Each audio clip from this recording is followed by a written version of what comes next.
પૂજ્ય વિજય બાપુ અને પૂજ્ય લલિત કિશોરદાસ બાપુને પ્રાર્થના સાથે અનુરોધ કરીશ કે વ્યાસપીઠ પર પધારી તુષારભાઈ વ્યાસના પુસ્તકોની વિમોચન વિધિમાં તેઓનું પણ સાનિધ્ય રહે એવી વિનંતી સાથે પૂજ્ય બાપુને પધારવા વિનંતી કરીશ. દિલીપભાઈ કથામંચ પર આવી જશે. તુષારભાઈ વિશે વાત કરું તો શિક્ષક પટેલ NK વસાણી વિદ્યાલય જંગર, જિલ્લો અમરેલી, વ્યવસાયી શિક્ષક તરીકેનો માતૃભાષા અભિયાન અંતર્ગત ગુજરાતી ભાષાના શ્રેષ્ઠ શિક્ષક તરીકેનું સન્માન આપના જ વિસ્તારના માનનીય શિક્ષણ મંત્રી ભૂપેન્દ્રસિંહજીના હસ્તે 2013માં પ્રાપ્ત થયું છે. અત્યાર સુધીનું લખન કાર્યમાં 4 પુસ્તકો, ગોઠડી લલિત નિબંધ સંગ્રહ, ફલશ્રુતિ, સત્ય સમીપે અને વિદ્યાયન, આ ચારેય લેખન કાર્યના પુસ્તકોનું પરમ પૂજ્ય પ્રમુખ સ્વામી મહારાજના હસ્તે એનું વિમોચન વિધિ થયેલી. શબ્દ સૃષ્ટિ, નવનીત સમર્પણ, કવિલોક, તાદર્થ્ય, મા શિક્ષણ અને પરીક્ષણ, પ્રગતિશીલ શિક્ષણ વગેરે જેવા સાહિત્યિક શૈક્ષણિક સામયિકોમાં પણ તુષારભાઈ એ લેખન કાર્ય કરી ચૂક્યા છે. રાજકોટ આકાશવાણી કેન્દ્ર પરથી એમના વાર્તાનું પ્રસારણ, વિવિધ શાળા કોલેજોમાં વ્યાખ્યાન અને સેમિનારોનું પણ એમનું સામીપ્ય અને એમાં પણ એમની લેખન કાર્યની રજૂઆતો. ધોરણ 11 નવા અભ્યાસક્રમમાં ગુજરાતી વિષયના પાઠ્યપુસ્તકમાં સંપાદન કાર્ય, ધોરણ 11 સ્વઅધ્યયન પોથીમાં ગુજરાતી વિષય સમીક્ષક તરીકે 2019માં એમનું યોગદાન.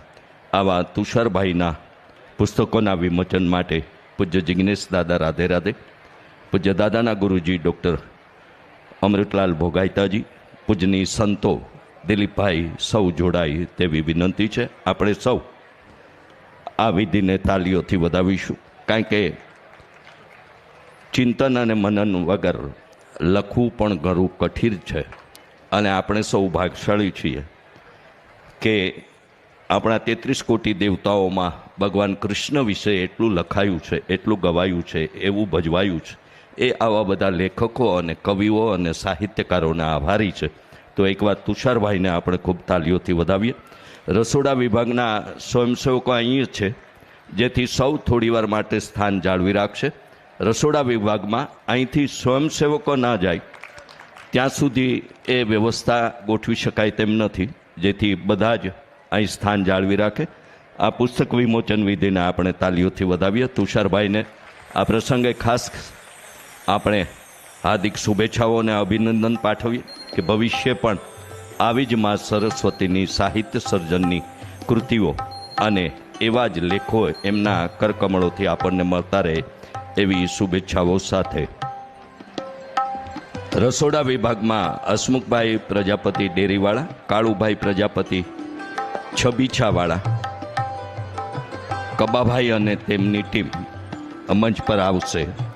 સમય જેટલો બચાવી શકાય એટલી આ ટીમ મને સહકાર આપશે એવી અપેક્ષા રાખીશ. આપ ડાબા હાથથી પ્રસ્થાન કરશો તો આવન જાવનની વધુ સુવિધા જળવાશે. તો આપ સન્માન સ્વીકારી, સન્માન કરી અને ડાબા હાથથી આપ પ્રસ્થાન કરશો તેવી વિનંતી છે. વ્યવસ્થાપકોને પણ વિનંતી કરીશ કે જેમનો ઉલ્લેખ થાય છે એમને જ મહેરબાની કરી મંચ પર આવવા દેજો. અન્ય કોઈને આ સમયના અભાવે આપણે તક આપી શકતા નથી. પણ સ્વાગત કક્ષમાં દિલીપભાઈનું સન્માન કરનારા અને દિલીપભાઈ જેનું સન્માન કરનારા છે એ સ્વાગત કક્ષમાં આયોજન છે. થોડી મિનિટો ફાળવી એ આપની લાગણી ત્યાં વ્યક્ત કરશો.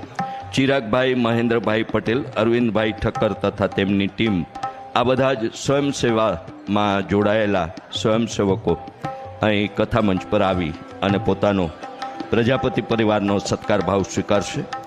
ભરતભાઈ પ્રજાપતિ કાસિન્દ્રાવાળા, નટુભાઈ ભુદરભાઈ પ્રજાપતિ સેલ્લાવાળા, વિશાલભાઈ પ્રજાપતિ લીજા સ્ટુડિયો કઠવાડા, રીટાબેન પિયુષકુમાર પ્રજાપતિ, જીનલબેન નિર્મલકુમાર પ્રજાપતિ, જાનકીબેન નિખિલકુમાર પ્રજાપતિ અને વિધિબેન યશકુમાર પ્રજાપતિ, આ લોકો પણ કથામંચ પર આવશે. સમસ્ત બ્રહ્મ સમાજ ધોળકા પૂજ્ય જિગ્નેશ દાદાનું અને નિમંત્રક દિલીપભાઈનું સન્માન અને સત્કાર કરવા ઈચ્છે છે એવા બ્રહ્મ સમાજના પ્રમુખ જમીનભાઈ વ્યાસ, રાજેન્દ્રભાઈ, ભૂપેન્દ્રભાઈ, સુરેશભાઈ, વિનયભાઈ, હિરેનભાઈ, દિનકરભાઈ, અશોકભાઈ, કનુભાઈ અને નિલેશભાઈ કથામંચ પર પધારી પૂજ્ય દાદાનો સત્કાર કરશે અને દિલીપભાઈનો પણ એવો એમના અભિવાદનનો સત્કાર વ્યક્ત કરે એવી વિનંતી છે. ખાનના પરા પ્રજાપતિ પરિવાર ધોળકા દિલીપભાઈનું સ્વાગત કરવા ઈચ્છે છે. મેં કહ્યું એમ એ વિધિ સ્વાગત કક્ષમાં આપણે સંપન્ન કરીશું, જેથી અહીંયા સ્વયંસેવકો અને જેમના નામની ઉદ્ઘોષણા કરી છે એટલા લોકો જ કથામંચ પર આવશે. સપ્તમ દિવસે વિશ્રામ સત્રની આરતીમાં સહભાગી થનારા પ્રજાપતિ પરિવારના, માણેકબા પરિવારના પરિવારજનો પણ કથામંચ પર આવી જાય, જેથી સમય બચી શકે. ગુરુજી ડૉક્ટર ભોગાયતાજીને પણ વિનંતી કરીશ કે આપ પણ આરતીમાં સહભાગી થશો. આવતીકાલથી આણંદની ધરા પર બપોરના 3 થી 6 સખી ગરબા મંડળ લક્ષ ટીવી ચેનલ અને Radhe Radhe official YouTube channel પર પ્રસારિત થનારી પૂજ્ય દાદાના વ્યાસાસનની 247મી કથામાં આપ સૌને પધારવા આયોજક સખી ગરબી મંડળ વતી હાર્દિક નિમંત્રણ.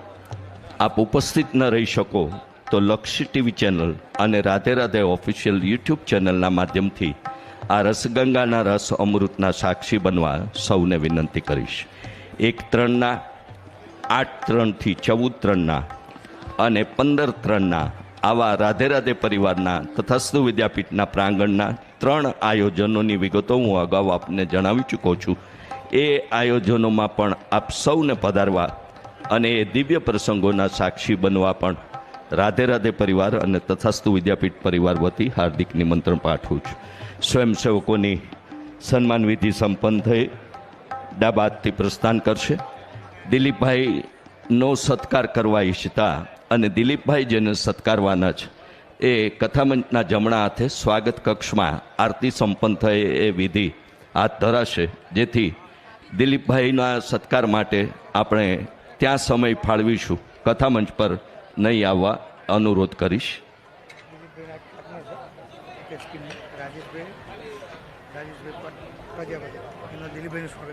રાજેશભાઈ પ્રજાપતિ પધારશે. આવો સપ્તમ દિવસના વિશ્રામ સત્રની આરતી સંપન્ન કરીએ. પ્રજાપતિ પરિવાર આરતીમાં સામેલ થવા કથામંચ પર આવે. સૌને પ્રજાપતિ પરિવારના, માણેકબા પરિવારના જય શ્રી કૃષ્ણ, રાધે રાધે.